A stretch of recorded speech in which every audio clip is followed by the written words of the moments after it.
श्री राम जय जय राम। श्री राम जय जय राम। नमस्कार मित्रों, आज हम आए हैं ब्रह्म चैतन्य श्री गोंधवलेकर महाराज आश्रम में। सर्वप्रथम यहाँ प्रवेश करने के पश्चात हमें श्री ब्रह्म चैतन्य महाराज के समाधि मंदिर के दर्शन होते हैं, जहां पर ऊपर में श्री कृष्ण जी की मूर्ति है और तल घर में श्री महाराज जी के समाधि के दर्शन प्राप्त होते हैं। मंदिर प्रांगण में महाराज जी के ज्ञानपूर्ण वाणी के कुछ अंश लिखे हुए दिखते हैं।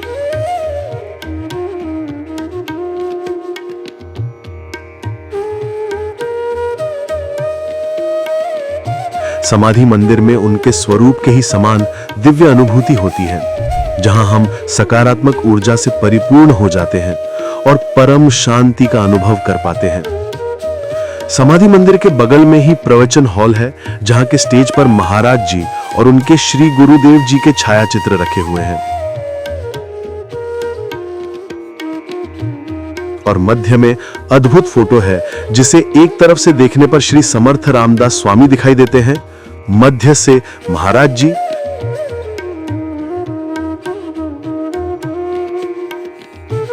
और दूसरे तरफ से देखने पर हनुमान जी के दर्शन होते हैं। यहां पर कुछ समय बैठकर भक्तजन ध्यान या नाम स्मरण और अनुभव प्राप्त करते हैं। आश्रम बहुत बड़े क्षेत्रफल में फैला हुआ है, जहां पर भक्तों के लिए भक्त निवास भी है और सभी भक्त निःशुल्क यहां पर ठहर सकते हैं, जहां पर साफ सुथरे सुविधाजनक कमरे हैं। यहां पर रात्रि में रुकना बहुत ही शांतिमय होता है, क्योंकि हम एक दिव्य ऊर्जावान संत के शरण में रहने का अनुभव कर पाते हैं।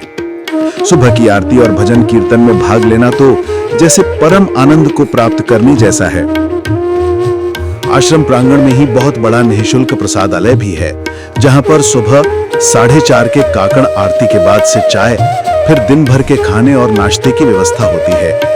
यहाँ सात्विक प्रसाद शालीनता से सभी ग्रहण करते हैं और अपने आप को धन्य महसूस करते हैं। मंदिर प्रांगण में ही बहुत बड़ी गौशाला भी है,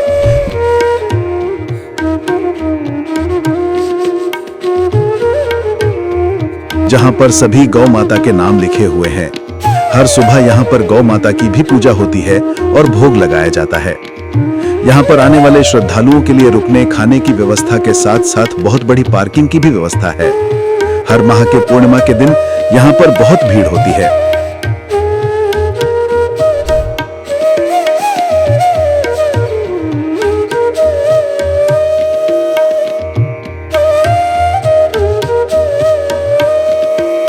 अब हम गोंदावली गांव में स्थित अन्य मंदिरों के दर्शन के लिए निकल जाते हैं। सर्वप्रथम हम पहुंचते हैं थोरले श्री राम जी के मंदिर। एक बहुत प्राचीन मंदिर में श्री राम, लक्ष्मण और सीता माता के दर्शन प्राप्त करते हैं।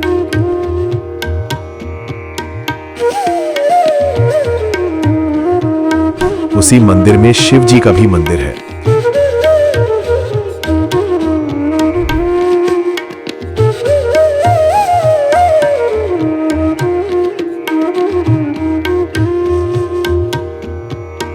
वहीं पर ही हमें दर्शन होते हैं महाराज जी की धर्मपत्नी, जिन्हें हम आई साहिब कहते हैं, उनका कक्ष और उसी के ही बगल में महाराज जी का कक्ष, जहां पर उनका पलंग रखा हुआ है। महाराज जी श्री राम के अनन्य भक्त थे। कहा जाता है कि जब उन्होंने समाधि ली तो यहां पर के श्री राम जी के मूर्ति से आंसू आने लगे।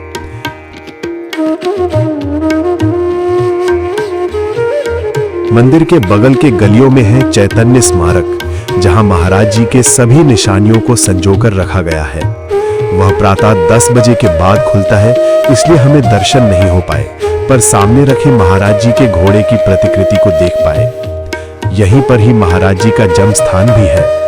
इसी प्रांगण में विट्ठल रुक्मणी का पुराना मंदिर भी है, जिसका दर्शन सौभाग्य हमें प्राप्त हो पाया। फिर वहां पर ही सामने के मंदिर में हमने दर्शन किए श्री हनुमान जी के। ये भी उसी समय का मंदिर प्रतीत होता है।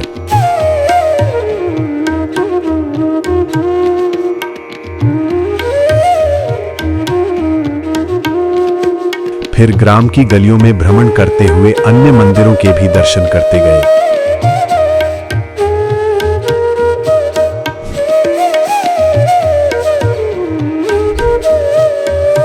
अब चलते चलते हम पहुंच गए एक और प्रांगण में, जहां पर ठीक सामने श्री राम जी का मंदिर है।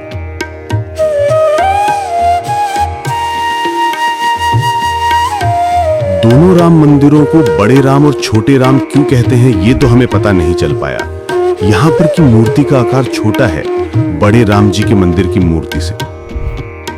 यहाँ पर भी शिव जी का मंदिर है।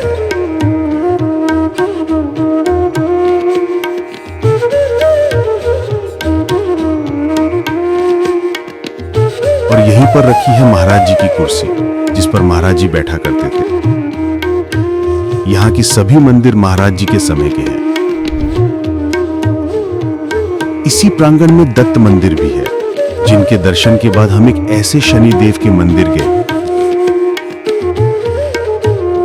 जहां पर शनिदेव की मूर्ति बाल स्वरूप में है, जो कि बहुत ही अद्भुत लग रही थी। ये मंदिर भी इसी प्रांगण में ही है। इस प्रकार गांव के सभी देवस्थानों के दर्शन प्राप्त करके हम आश्रम में फिर से वापस आ गए। आज पूर्णिमा की रात्रि थी। रात्रि में मंदिर का वातावरण बहुत ही पवित्र लग रहा था और दिल में सिर्फ श्री महाराज जी का दिया हुआ मंत्र नाम जाप चल रहा था। श्री राम जय जय राम, श्री राम जय जय